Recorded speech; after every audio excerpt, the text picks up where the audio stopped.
O governador Romeu Zema está em Brasília nesta quarta-feira para uma reunião com a bancada federal mineira para discutir vetos do presidente Lula ao Propag, que é o programa de renegociação da dívida dos estados com a União. Governador, muito obrigada. Seja bem-vindo ao estúdio da Itatiaia aqui em Brasília, a primeira visita do senhor que era aguardada. Bom dia, Edilene, é um prazer estar aqui, parabéns pelas novas instalações, uma satisfação muito grande estar com você novamente aqui na Casa Nova. A satisfação é toda nossa, seja bem-vindo sempre. Governador, essa reunião do senhor com a bancada federal mineira, quais são os pontos de vetos do presidente Lula que o governo de Minas defende que sejam derrubados no Congresso Nacional? Bom, Edilene, vale lembrar que o Propag foi proposto pelo senador Rodrigo Pacheco, a quem Minas Gerais é muito grata. E nós temos 8 vetos do presidente Lula. Desses 8, 3 precisariam cair. Os demais não afetam muito os estados. E nós temos de lembrar que esses vetos estão dificultando a vida não só de Minas, como de outros estados também. Nós temos 3 vetos que nós vamos apresentar aqui para a bancada, que precisariam cair. Um deles diz respeito à questão das garantias da União. No regime de recuperação fiscal, a União dá essa garantia aos empréstimos de Minas. No Propag foi retirado. Então, está dando com uma mão e tirando com a outra. Um outro veto é com relação ao Fundo Nacional de Desenvolvimento Regional, que nós e todos os estados queremos que seja incluído, porque poderia usar esse saldo para quitar dívida e ele ficou de fora. E o outro ponto é com relação a despesas com pessoal, em que o Propag ficou, com essa queda do veto, ficou extremamente restritivo. Nós temos necessidade de repor quadros da Polícia Civil, da Polícia Militar e estamos enfrentando dificuldades. Então são esses 3 vetos que nós queremos estar passando aqui para a bancada e estamos confiantes. Há uma coordenação entre os estados, porque 15 dos 53 deputados federais mineiros vão participar dessa reunião, inclusive são de vários partidos, mas é 1/3 da bancada. O senhor acredita que os governadores vão conseguir mobilizar os parlamentares para derrubar o veto do presidente Lula, considerando que Luiz Fernando Faria, que é o coordenador da bancada, não deve participar desse debate? Estamos confiantes, tivemos uma reunião no Rio de Janeiro há cerca de 90 dias atrás, dos governadores envolvidos, eu, governador de Goiás, governador do Rio Grande do Sul e governador do Rio de Janeiro. Inclusive o governador do Rio de Janeiro, Cláudio Castro, está aqui hoje e deverá estar participando da reunião também. Então vocês acreditam que devem conseguir a derrubada desses vetos? Sim, estamos confiantes. Para quando? Então, está pautado para ser votado dia 19, mas segundo informações que eu já tive, deverá ser adiado para julho, devido a questões de termos aí um campeonato de futebol, festas de São João, São Pedro, então muito provavelmente será em julho. Então deve ser nos próximos 30 dias. Governador, amanhã o presidente Lula estará em Minas Gerais para fazer anúncios da repactuação do rompimento da barragem em Mariana. O senhor participa dessas agendas e qual que é a avaliação que o senhor faz do resultado final depois de tantos anos para um acordo? Edilene, eu não participarei. Primeiro eu já tinha agendas agendadas, difíceis de mudar, e segundo, os eventos do presidente Lula em Minas têm sido eventos de torcida. Então, escolhem a dedo quem vai participar, e se você não for daquele grupo, muito provavelmente você seria vaiado ali, como já deu para perceber em outras ocasiões. Então o senhor não vai para não ser vaiado? Não estarei indo. E também tem uma questão de está acontecendo com frequência investimentos que nós levamos para Minas Gerais. O governo federal se apropria da pauta. Como eles têm ascendência sobre o anúncio, sobre o cerimonial, nós muitas vezes atraímos investimentos de porte. Lembrando que nós vamos completar agora 500 bilhão de investimentos atraídos, 500 bilhões. É um número que faz diferença em qualquer país do mundo, imagine num estado. E vamos também estar ultrapassando a barreira de 1 milhão de empregos formais. E são projetos que muitas vezes o nosso Investe Minas, a nossa Secretaria de Desenvolvimento Econômico, fica 1 ano, 2 anos envolvido para que se viabilize. E quando a empresa fala que vai anunciar, o governo federal costuma ir e aparecer e falar que foi o pai da criança. Roubando a paternidade, é isso? De certa forma, sim. Então, isso tem acontecido com frequência e como Minas é um dos estados que mais atrai investimentos, parece que acaba ficando mais visível. Então, o motivo tem sido esse. Qual foi a última vez que aconteceu? E nesse acordo de Mariana, o que é uma militância, o que era uma reivindicação do governo de Minas e que o governo federal vai anunciar como sendo dele? Então, o acordo de Mariana, ele só está em vigor hoje porque nós tivemos o acordo de Brumadinho antes, Edilene. O acordo de Brumadinho, que foi bem sucedido, firmado em 2020 ou 2021, não me lembro bem a data, mostrou que ele realmente ressarce aqueles que foram atingidos, afetados. Ele levou o recurso para as prefeituras de Minas Gerais e a Fundação Renova, que foi constituída lá no governo do PT, Pimentel e Dilma, não conseguiu levar nada para os afetados, para os atingidos. Então ficou claro, à medida que o acordo da tragédia de Brumadinho foi avançando e mostrando resultado, que quem foi vítima de uma tragédia que aconteceu 3 anos depois ou 4, estava recebendo e quem estava sendo vitimado pela tragédia de Mariana não estava. E foi a nossa Advocacia Geral, Defensoria Pública, Ministério Público de Minas que fizeram toda essa gestação do acordo da tragédia de Brumadinho, que é exatamente a mesma estrutura do acordo da tragédia de Mariana. Então, de certa maneira, o mérito foi de quem fez o primeiro, que serviu de modelo para o segundo.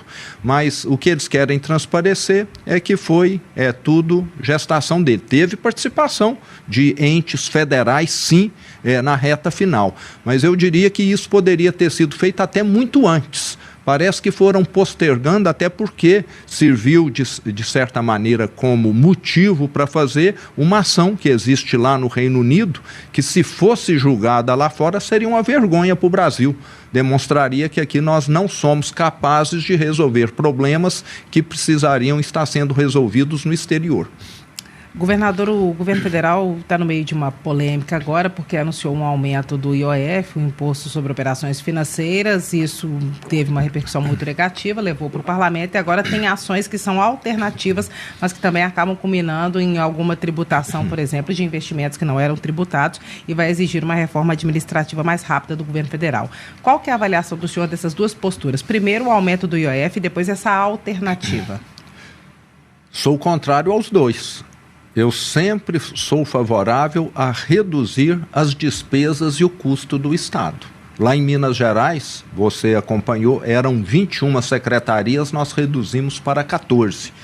Entre cargos na administração direta, autarquias e estatais, reduzimos mais de 50 mil.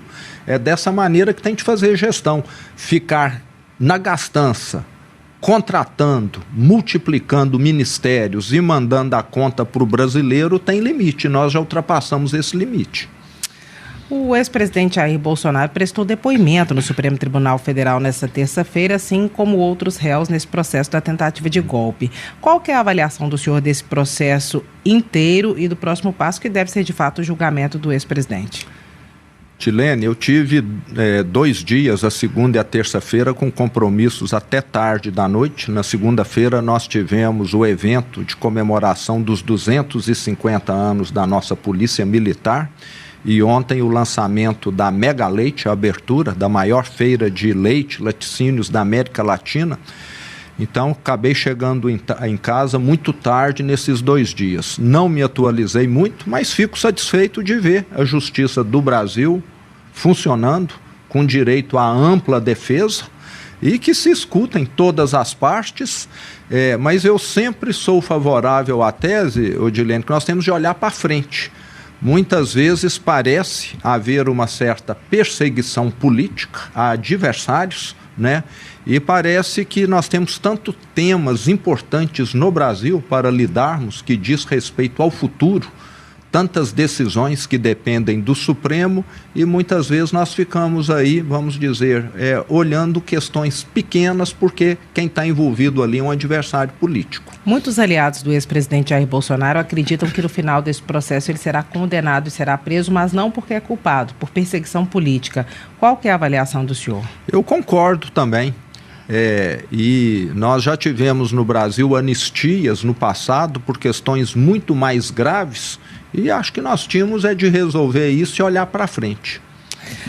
Agora, o ex-presidente Jair Bolsonaro falou em eleições, fez uma brincadeira com Alexandre de Moraes durante o depoimento e convidou ele para ser vice em 2026, considerando que seria o candidato à presidência da República. Para 2026, como é que está a conversa do senhor com o ex-presidente Jair Bolsonaro? O senhor pode ser de fato o vice na chapa? O senhor vai ser candidato ao Senado? Essa vaga fica reservada para o Marcelo Aro? Como é que fica essa composição? E o Matheus Simões, é de fato cabeça de chapa ou tem chance com o Cleitinho? Como é que vai ser isso? Primeiro, Dilene, está tudo muito longe, mas falando de Minas, o Matheus Simões é meu braço direito, tem sido uma peça importantíssima no governo do Estado e terá todo o apoio meu. E com relação a Brasil, você sabe que eu não sou um político de carteirinha, né? Não sou um político profissional. Eu fui eleito em 2018 para contribuir com Minas Gerais. Venho da iniciativa privada e nós mostramos que é possível fazer uma política diferente, com transparência, com resultados que estão mais do que visíveis lá em Minas Gerais, tanto é que fui reeleito com uma boa margem de votos. E o que eu quero, Odilene, é que o Brasil dê certo. E nós estamos mostrando em Minas que existe um caminho diferente, um caminho com menos politicagem, um caminho com mais decisões técnicas, um caminho que melhora a vida das pessoas. E são muitas frentes, melhoramos a educação, melhoramos segurança pública, melhoramos saúde, e eu sempre falo que o melhor ainda está pela frente. As grandes entregas, Dilene, agora que vão acontecer nessa reta final do meu mandato. Porque o que vai ter? Nós vamos entregar os hospitais regionais. Já iniciamos a obra da linha 2 do metrô, que já está em pleno andamento. Já fizemos a concessão do Rodoanel Metropolitano, que vai começar as obras agora no segundo semestre. Vamos ter o lançamento, o início das obras também da duplicação para Brumadinho e para Ouro Preto, a partir de Belo Horizonte. Então, tudo isso vai acontecer. E com um detalhe importantíssimo, Dilene, tudo isso com dinheiro reservado para execução. Entendeu? Eu recebi um cemitério de obras inacabadas, vandalizadas, e vou entregar um canteiro de obras em andamento e falando, o dinheiro está ali para concluir. Então, a situação totalmente inversa. Então, o que nós precisamos são de projetos de longo prazo, estruturantes, e é o que nós temos feito em Minas. O senhor acha que isso coloca o Matheus Simões na frente na corrida, considerando que ele é o vice do senhor? Com toda certeza. E ele é uma pessoa de extrema competência e capacidade. O senhor aceitaria ser vice numa chapa indicada pelo ex-presidente Jair Bolsonaro? O senhor acha que a composição vai ser com os governadores? O que o senhor está pensando e conversando sobre isso? Dilene, até hoje o meu histórico de vida foi montar times. Na empresa, eu montei uma diretoria que fez com que a empresa saísse, num período aí de 30 anos, de 4 lojas para 470 lojas. E num governo montei também uma equipe que eu acho que você conhece a maior parte. Então, eu estou muito mais a montar time do que ser parte do time, entendeu? Eu gosto mais de estar motivando as pessoas, estar desenvolvendo, extraindo o melhor de cada um. E o senhor se vê concorrendo ao Executivo ou o senhor se vê concorrendo ao Legislativo, Senado, por exemplo? Eu não tenho muita paciência para debate, para ficar ali discutindo, não. Eu sou mais de pegar o carro, pegar a botina e ver o que está acontecendo no chão de fábrica mesmo. Então o senhor é de fato um pretenso candidato à presidência da República? Eu sou um candidato executivo, exatamente. Agora, governador, o senhor tem recebido algumas críticas em Minas dizendo que o senhor está fazendo mais campanha do que governando. Eu queria saber o que o senhor acha disso, se o espaço que o senhor está deixando é justamente para a visibilidade do Matheus Simões, o senhor está se dedicando a uma outra parte, se tem também o interesse em nacionalização do nome, o que está acontecendo? Gilene, eu acho que quem fala, acho que não acompanha muito a minha agenda. Eu gostaria que se eles respondessem se algum governador de Minas que me antecedeu já esteve na metade das cidades que eu fui. Eu já fui em mais de 415 cidades diferentes. Muitas vezes eu vou numa cidade e pergunto quem foi o último governador que esteve lá, eu escuto Francilino Pereira. O Francilino foi um que rodou muito, sabe? Já escutei, o último governador que teve aqui foi o Magalhães Pinto. Já escutei, o último governador que teve aqui foi o Juscelino Kubitschek. E olha que isso é numa época que não tinha estradas. Então me parece que os últimos governadores de Minas não gostavam muito de estar no interior. E no interior é onde residem 4 de cada 5 mineiros do estado. Então, talvez eles não estejam acompanhando a minha agenda. E nós estamos mostrando que temos muitas entregas. O cemitério de obras inacabado vai acabar até o fim da minha gestão. As 90 UBSs, acho que já entregamos 88 que eu recebi inacabada, abandonadas pelo governo do PT, depredadas, nem cercar foram capazes, os hospitais regionais em andamento. Então, tenho muitas agendas em Minas, mas talvez quem não vai no chão de fábrica não sabe que eu estou lá.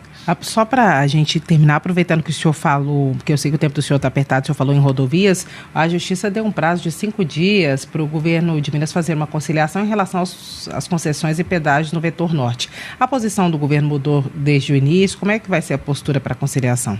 Então, nós estamos dispostos a atender, me parece que o Tribunal de Contas do Estado quer mais algumas audiências públicas. Se isso for necessário, estamos dispostos para poder mostrar que nós não temos nada contra atender mais algum pleito que eles julgaram que foi insuficiente. Já fizemos as audiências públicas que entendemos que a lei pede, mas me parece que querem que façam de uma outra forma ou em mais alguma região, faremos para poder atendê-los. Mas a defesa do pedágio continua.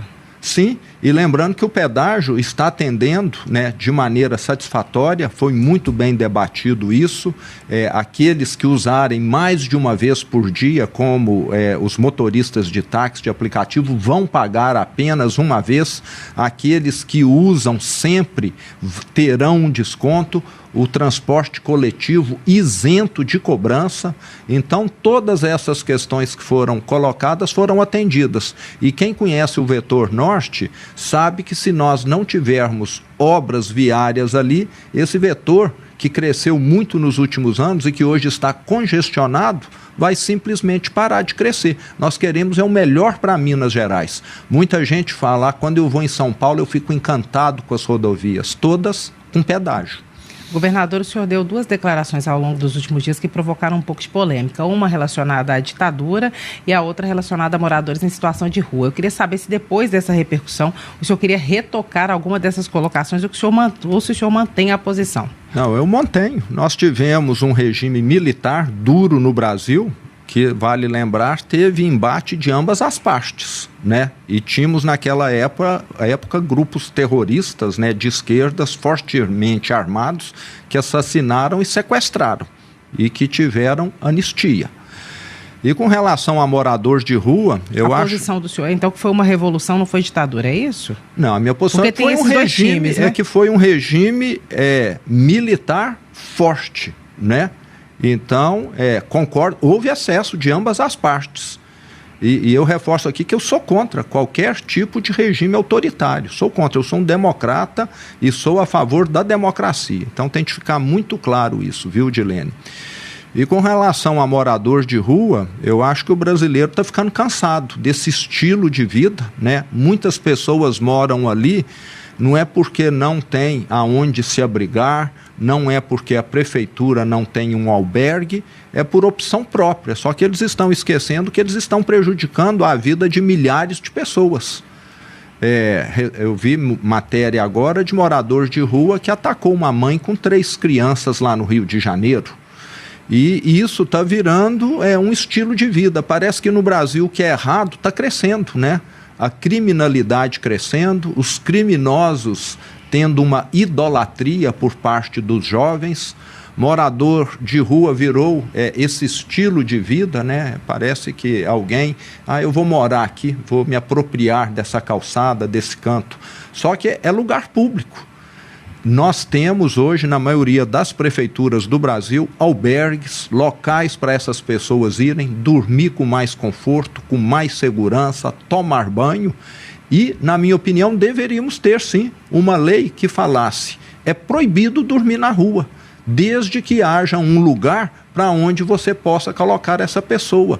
Você não pode montar uma barraca na rua e ficar ali vendendo, você não pode deixar seu carro em cima da calçada, impedindo o livre trânsito de pedestres. E por que morador de rua, que além de ficar atrapalhando, muitas vezes faz ali as suas necessidades, prejudicando quem tem comércio, quem trabalha, quem mora e muitas vezes assaltando, vendendo drogas. Então está virando um problema sério no Brasil, mas sempre levando em conta a questão de direitos humanos, né? Mas a pessoa teria de ser retirada. Rua é lugar de transitar pedestres, é lugar de comércio, é lugar de quem mora, chegar e sair, e não você ficar desviando de quem se apropriou indevidamente. Agora, governador, para terminar, porque nosso tempo está acabando mesmo, o Eric está ali fora falando que o nosso tempo está se esgotando, da comunicação do senhor. Em relação ao Propag, tem alguma chance, se esses vetos não forem derrubados, ou se o BNDES não fizer a avaliação dos bens que devem ser entregues para a federalização, de o governo não aderir? E se o governo optar por isso e ficar na RRF, no regime de recuperação fiscal, pode ter algum problema futuramente um próximo governador? Dilene, para mim, que tenho só mais 1 ano e meio de gestão pela frente, ficar no RRF até melhor. Eu vou estar pagando menos para o governo federal nesse curto prazo de 1 ano e meio. Agora, para Minas Gerais, a solução definitiva é aderir ao Propag. Se o BNDES não conseguir avaliar os imóveis no prazo do Propag, nós vamos ter de ver uma prorrogação do Propag. Como que você oferece um plano em que o prazo de análise daquilo que o plano prevê é muito maior do que o limite de adesão ao plano? É você falar para alguém que quer a casa própria: eu tenho um plano excepcional aqui, mas vence dia 30 desse mês. Se você trouxer o seu cadastro hoje, eu vou levar 6 meses para avaliar, mas a proposta só vale até o dia 30. Então, ficou, de certa maneira, alguma coisa totalmente controversa aí no caso, entende? Então nós vamos ter de ver, porque se o BNDES pedir um prazo maior do que a data limite do Propag, é como se o Propag não existisse. Governador, muito obrigada pela entrevista, pela visita à Rádio Itatiaia. Da agenda do senhor hoje tem mais coisas? O senhor volta em Brasília em breve? O que nós temos de novidade? Não, hoje a agenda aqui é só essa, a questão dos vetos. Muito obrigada pela entrevista. Eu é que agradeço, um prazer estar aqui com você. Governador Romeu Zema, em entrevista exclusiva a Itatiaia, aqui no estúdio de Brasília.